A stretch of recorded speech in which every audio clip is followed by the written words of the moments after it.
I'm back and the light is here. Look, we're in the light. We're enlightened. Look at us. What was I gonna say? Oh, I'm celebrating. I'm celebrating because I have two followers. I have two subscribers. Shout out to my two subscribers. What's up? Thanks for being here.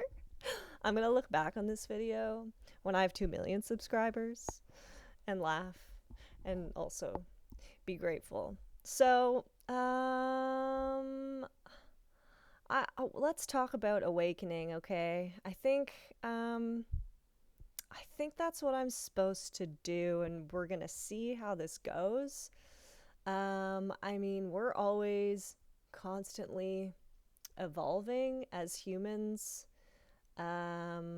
So things are likely to change. Um, But if there's one thing that I can talk about, it's about awakening to my true self, which I touched on in my last video. And I am determined to make that experience into literal gold for myself, but more importantly, to help other people awaken as well. Because it's important right now on the planet. I mean, the thing is, like, we're all waking up anyway. Like, all the shadows are being illuminated anyway. And so, I think maybe I'm just going to share what I've learned because I've learned a lot. And the thing is, I feel like I have a little bit of like amnesia, spiritual amnesia or something, awakening amnesia. That's not a thing, but like I worked so hard to awaken to my true self and know myself fully. Um, that part of me just wanted to like not remember the whole process. Like part of me was just like, okay, we did it, moving on. But now I'm like, no, I have to go back and I have to remember it. And sometimes it can feel hard because that means that I have to look back on times of my life that were really, really challenging. Um, but for the full moon last night, I was crying, as many of us do on full moons. Like, let's be really honest with each other. If you're not crying on a full moon, what are you doing? So, so I was crying as a witch does on the full moon, and I was just like, I was lying there because I'm experiencing a lot of grief right now, or some grief. I don't know, a lot, some. It's all the same, but I'm definitely grieving right now because, as I mentioned, I let go of a few things for the full moon, and so I'm grieving, and that means I've just been crying and sad, and allowing myself to be crying and sad, which is fine. And I was lying there crying, and I was like, is this a dark night of the soul? And I was just asking myself that question because I have had like the number that keeps coming up in my mind is 17 dark nights of the soul. Like, that's a lot of dark nights of the soul. Like, people talk about the dark night of the soul like maybe like happening once and then your life has changed. No, I had probably 17, and they all varied in degrees. Some of them were bigger and some of them were smaller, like mini ones, ones you just like do on the weekend in your free time. And so I was lying there crying last night, and I was like, is this a dark night of the soul?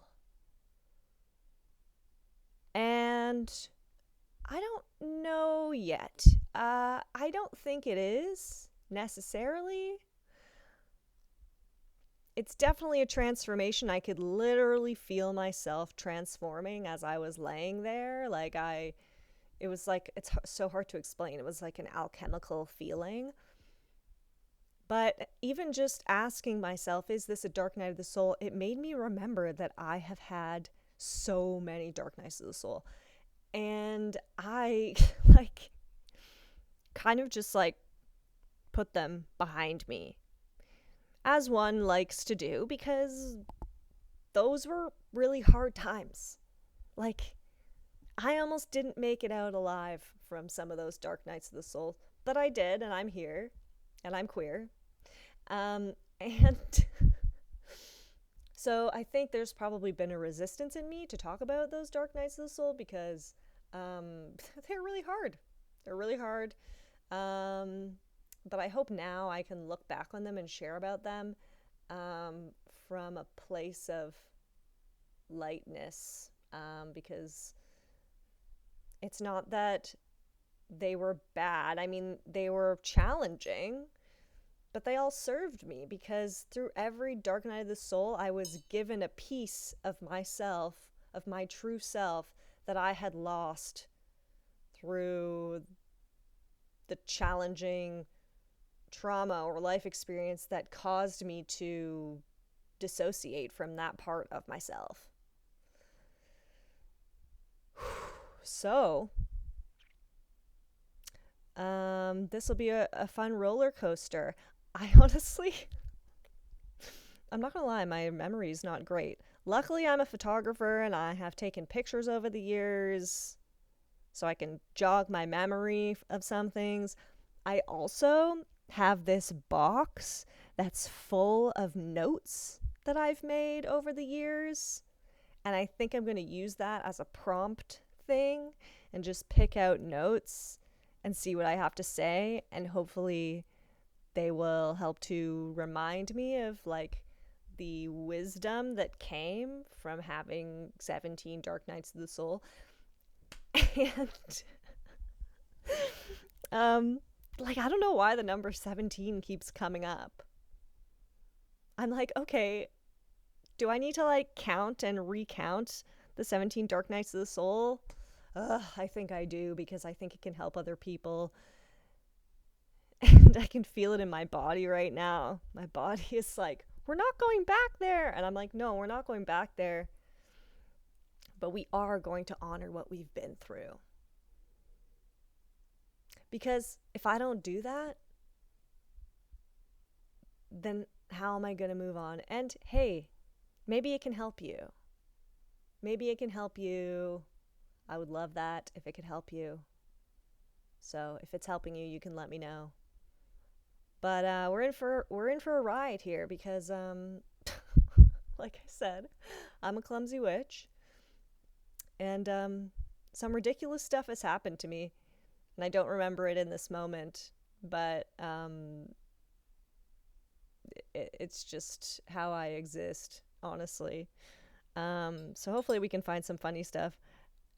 I feel safe because the notes that I'm going to go through are all good things. Like, I know they're all like really valuable things.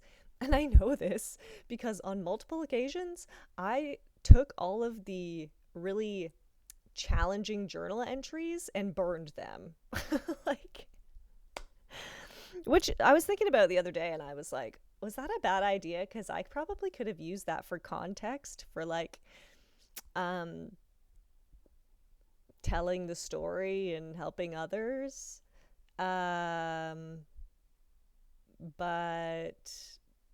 it all lives within me. So I have no regrets of letting go of the really challenging stuff. Um, I don't need to relive that. But what I can relive is the lessons, the downloads that I got when I let go of these really hard things of the Dark Night of the Soul. That's kind of what happens in a Dark Night of the Soul, in my opinion. A lot of things happen. But one thing that happens is you release something that you've been holding on to for so long, and in return, you get this golden nugget of wisdom that you can bring with you. You can embody and bring with you to the next phase. So I guess I'm going to share those golden nuggets of wisdom that came to me. And I'm just going to start. For one thing, I will say this. one thing that I've learned over the last decade is that I just need to start. And, there's a bunch of videos out there with thumbnails and titles that are like, just start. And that will not be the title of this video.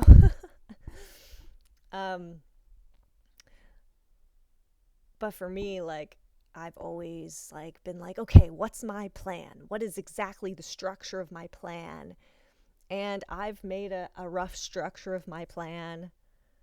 But I've done enough. I've done enough, and now I'm just going to show up. So shout out to my 2 subscribers. Thanks for being here. I'm trying to figure out if I should number these videos. I don't know. I'll decide that later. But yeah, thanks again for being here. And yeah, I'll get out the massive box of notes that I have, and we'll start diving into that and see what lessons are in there. It's also good for me to review the lessons for myself, so that I can honor all the crap that I've been through, because it would be a real shame. It would be really, really the opposite of what I did all that work for if I was to just give up now. So this is me not doing that.